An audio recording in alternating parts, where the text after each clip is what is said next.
Welcome to Just Like Gaia. Oh, hi. I'm Gaia from Just Like Gaia, and today I'm going to read you Ada Twist's Scientist. So, before I read, we need to see if we have everything ready and set for your bedtime story. My purple favorite blankie, furry, check. My pillow, check. My stuffed toys. This is Ava Evermore. Purple, my favorite color. And this is Nifa. I had her since I was a baby, and she loves it when I read, and she loves it especially when I read it to you guys. So, let's get ready to read the story. Ada Twist Scientist. Ada Twist Scientist. Ada Marie said not a word till the day she turned 3. She bounced in her crib and looked all around, observing the world but not making a sound. She learned how to climb and make her big break, with a trail of chaos left in her wake. She ran through the day, chasing each sound and sight, and didn't slow down till she conked out at night. Her parents were frazzled, but tried not to freak. As Ada grew bigger, she still did not speak.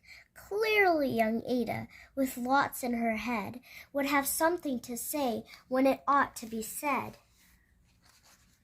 That's just what happened when Ada turned 3. She tore through the house on a fact-finding spree and climbed up the clock just as high as she could. Her parents yelled, "Stop!" as all good parents would. Ada's chin quivered, but she did not cry. She took a deep breath, and she simply asked, "Why? Why does it tick, and why does it talk? Why don't we call it a granddaughter clock?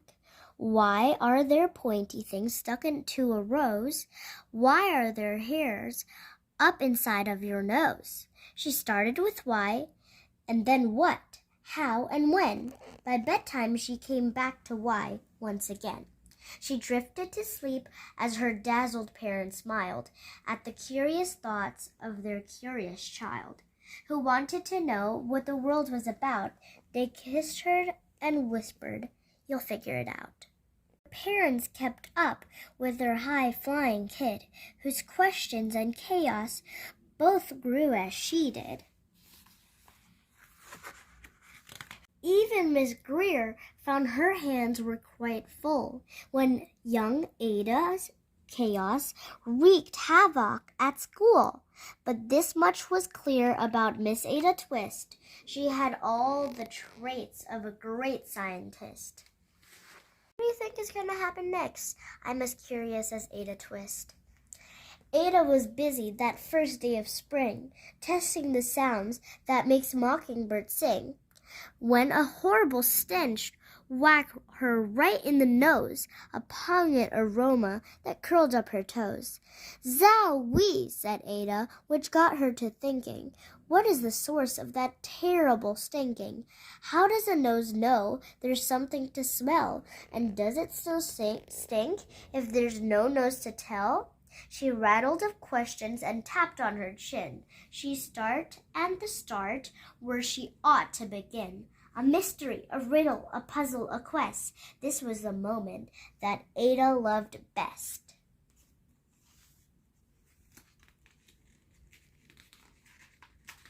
Ada did research to learn all she could of smelling and smells, both stinky and good.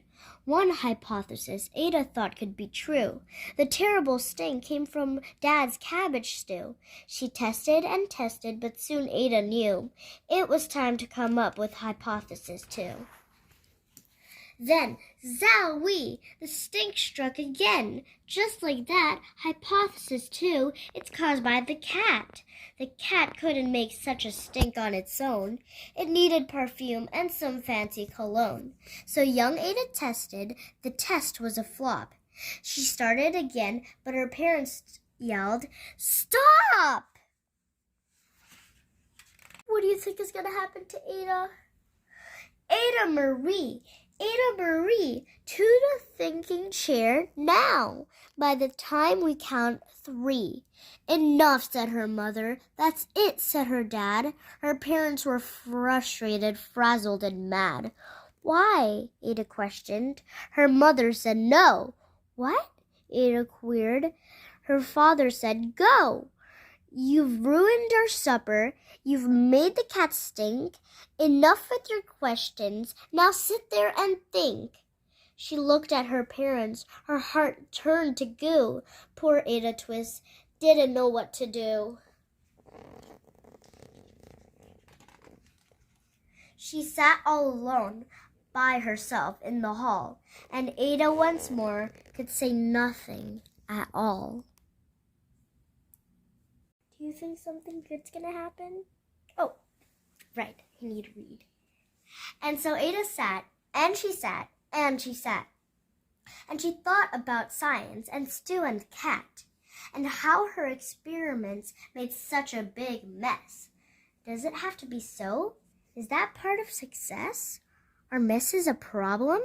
And while she was thinking, what was the source of that terrible stinking? Ada Marie did what scientists do. She asked a small question, and then she asked 2. And each of those led her to 3 questions more, and some of those questions resulted in 4. As Ada got thinking, she really dug in. She scribbled her questions and tapped on her chin. And she started with why, and then what, how, and when. At the end of the hall, she reached to why once again. Her parents calmed down, and they came back to talk. They looked at the hallway and just had to gawk. No patch of bare paint could be seen on the wall. The thinking chair now was the great thinking hall. They watched their young daughter and sighed as they did. What would they do with this curious kid who wanted to know what the world was about? They smiled and whispered, "We'll figure it out."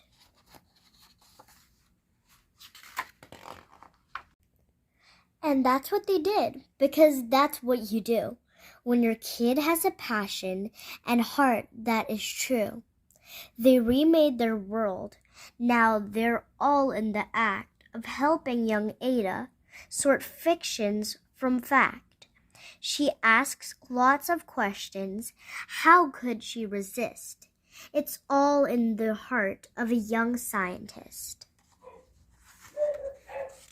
And as for that smell, what can Ada Twist do but learn all she can with her friends in grade 2? Will they discover the stink that curls toes? Well, that is a question, and someday, who knows? Wait a second.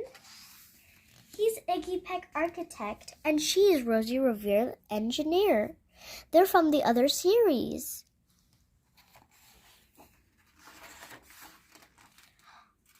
I think that this is what Ada Twist thinks that was the source of that terrible stink. The end. I really love this book. It's like one of my favorites. It's so good. And I love it so much that I read it to you. Remember, you could get this book, or you could get Iggy Peck Architect or Rosie Revere the Engineer. Bye. Oh yeah. This book is by Andrea Beatty and illustrated by David Roberts. Also, if you're new to this channel, don't forget to subscribe and share.